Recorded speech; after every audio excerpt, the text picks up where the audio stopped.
These insights from billionaire Michael Bloomberg will 10x your business IQ.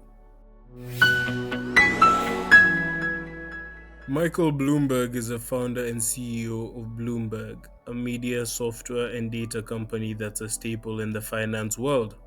Michael has been one of the most impactful and influential technologists and media moguls of the last 30 years.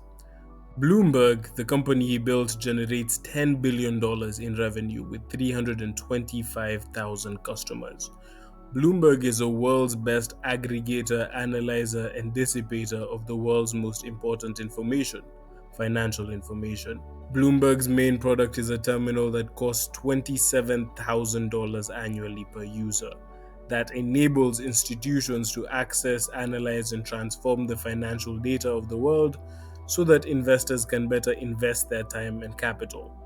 Every other road it has built in media through papers, books, TV, and so on leads to Rome, the terminal. Bloomberg is one of the most unique giant companies in the world for three main reasons. Firstly, it's private and it has never been acquired. Secondly, it's still run by Michael Bloomberg. He's 82, by the way. Thirdly, most of its innovative products in media, data, and software have been built from within. Bloomberg is a company of builders, which begs the question, who's the builder behind it? Michael Bloomberg was a self-described mediocre student who studied engineering first at Johns Hopkins University, then business administration at Harvard. Michael said much later that street smarts and common sense were the best predictors of career success. In his autobiography, Bloomberg by Bloomberg, he wrote, "It's the doers, the lean and hungry ones, those with ambition in their eyes and fire in their bellies, and no notions of social caste, who go the furthest and achieve the most." Michael Bloomberg is a doer, and this video is about how we can be better doers too. Part 1 is all about building yourself. Firstly, don't be afraid to get your hands dirty. After he graduated, Michael began working at Salomon Brothers and Hatzler, an investment firm. At the time, sales was seen by graduates of his caliber as undignified. Research analysis and investment banking were much more prestigious. That didn't matter to Michael. He'd been given a good opportunity and he would do whatever he had to do to excel at it. 2. Just show up. Michael believed that 80% of life is just showing up. You don't choose most of the cards life gives you. You don't choose your genetic intelligence level or the economic and social conditions that you're born into. What you do choose is how hard you work. The harder you work, the better chances you have at success. 3. Don't let planning get in the way of doing. The hard thing about hard things is there's no formula to doing hard things. Over planning is a waste of time. Life is too unpredictable to align itself with our plans. The best way to move forward is to focus on gathering stepping stones by constantly enhancing our skills, working as hard as possible, and planning ahead a few steps at a time, then doing. Oftentimes, even these steps will be wrong, so learn from your mistakes and adjust the plan. Meaningful change is evolutionary, not revolutionary. Small incremental steps lead to leaps in progress. Sometimes, what you succeed in wasn't always what you set out to do. Don't close the door on those opportunities. 4. Patience and consistency are the only ways anyone gets to their destination. Marcus Aurelius, the Roman emperor who was the father of Stoicism, preached that the key to happiness is focusing on what you can control, your actions and your attitude. Leave the outcomes, the things you cannot control, to the world. Michael was passed over as his less effective colleagues were promoted.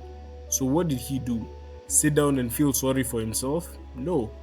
The late great Charlie Munger said that self-pity is the worst thing you can ever have for yourself, and the best way to get the things you want is to deserve them. So Michael worked harder and became even better at his job. Eventually, they had no choice but to promote him. 5. Find mountains that are worth climbing and climb them. Success will always be tied to uncertainty and risk. To get a chance at success, we must risk failure. Denzel Washington once said, "If you don't fail, you're not even trying." What is life without challenge, without mountains to climb, terrains to explore, and territories to conquer? A life without challenge sounds pretty boring. Pressure makes diamonds out of coal. 6. Find an affordable and practical vision that fills a customer need. Resources are scarce. That's why having the ability to allocate them well gives you an advantage. Your vision as an entrepreneur needs to fill a customer need while being affordable and practical.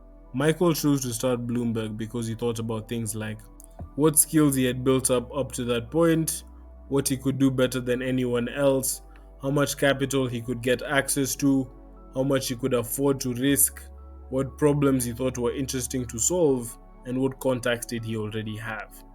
Bloomberg was the next evolutionary step on a revolutionary journey.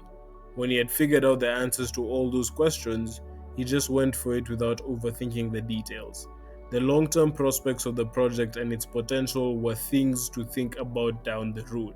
Michael's evolutionary approach, according to him, was the reason he stayed away from banks and venture capitalists, as he would have expected definite plans, and that would have killed what was unique about the idea before he even had the chance to discover what it was. Trust your creativity and move. That's how you progress. 7. Once you know the way, put everything you have into building. Curiosity and the ability to learn and think are the most important attributes an entrepreneur can have. Without them, you will never have the passion, grit, or conviction to see and act on the really big opportunities, and those are the opportunities in unexpected places. The next most important skill is communication. For you to realize your vision, you must have the ability to articulate it in a way that rallies partners, funders, talent, or customers in a way that makes them enthusiastic about the future you envision. Michael Bloomberg, despite being non-technical, he can't code for example, understands the technology within and outside his company to an astonishing degree. No one can know everything, but if there was someone who did, it may be Michael. This has been the basis by which he has built and grown Bloomberg, along with his care for his team, who he identified, included, convinced, and inspired to follow his vision. Bloomberg believes that an effective leader takes all the blame but shares all the praise. Part 2. Building successful businesses. Michael Bloomberg deliberately built a unique product that was, at the time, one of a kind. He created an entirely new standard for work in investment.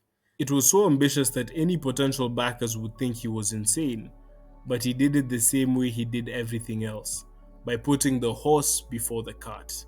This meant he didn't think about accounting, shipping, or human relations in the beginning. He focused on two things: building the product and selling. As Bloomberg is a company of builders, it's unsurprising that the product comes first. But why do they simultaneously sell from the beginning? It enables them to get feedback as they build, and that enables customers to feel as if they are part of the product's evolution. Michael says, "This strategy may not be without risks, but I've always thought it ridiculous to make wedding arrangements before agreeing to the marriage." This part of the video is about how Michael Bloomberg approaches product development. 1. Make something unique and useful to be differentiated. The entire basis for why Bloomberg, which sells electronic information, thrives, while most other information product companies selling content fail, is a question of unique appeal and utility of the product. One of the basic laws of economics is supply and demand. If what you offer has a lot of supply and low demand, then your price goes down. If your product is unique and in limited supply with high demand, then your price increases. Utility also plays a major role in value. How useful is your product to your target market as compared to alternatives? If there isn't significantly more utility, the market will look for alternatives. Uniqueness and utility are the basis of a differentiated product. 2. Buy the product, not the promise. Outsourced product development doesn't work 99% of the time. That's because of incentives. The outside developer's incentive is to deliver within a certain time frame. Your incentive is to get something that works perfectly. The risk of product development has to be taken by the company that will benefit the most if it works and suffer most if it does not. Early on, Bloomberg did this with their first customer, Merrill Lynch. Merrill only had to pay if the product worked and if Bloomberg could deliver it much earlier than they could if they made it for themselves.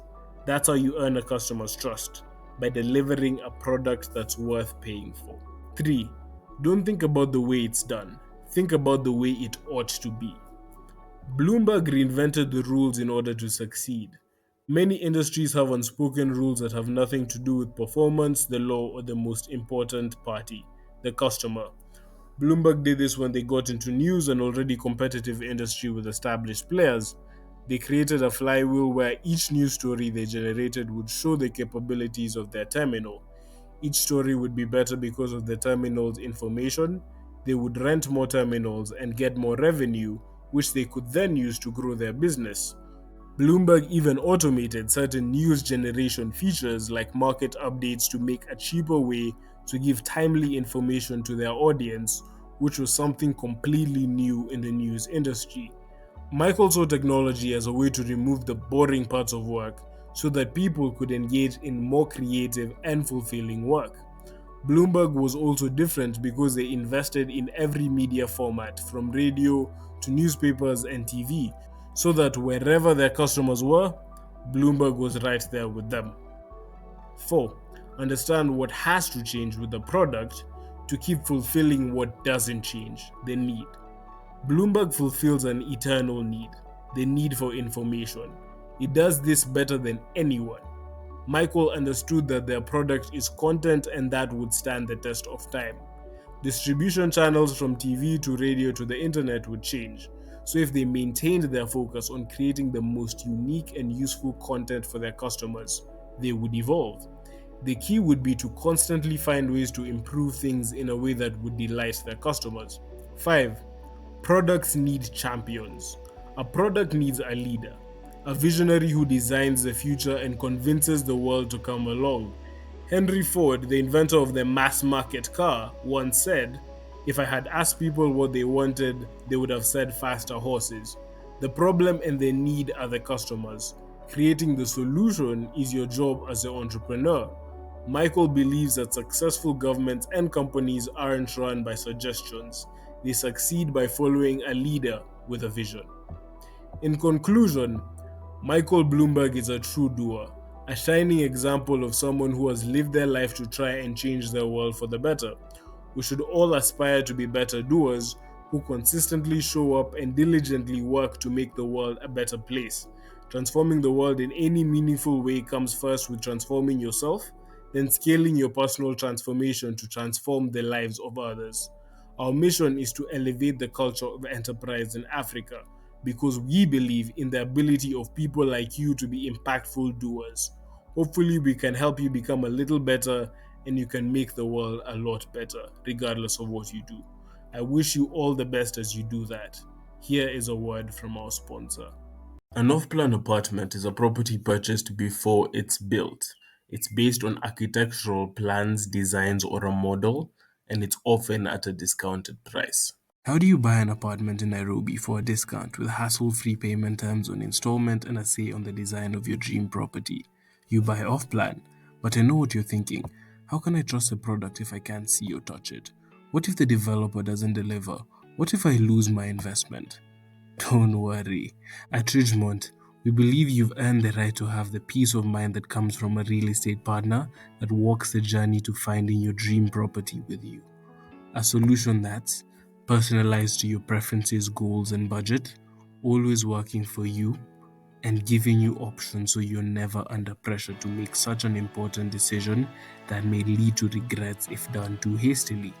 It's a little expensive, but it's worth the peace of mind. Would you be willing to explore it?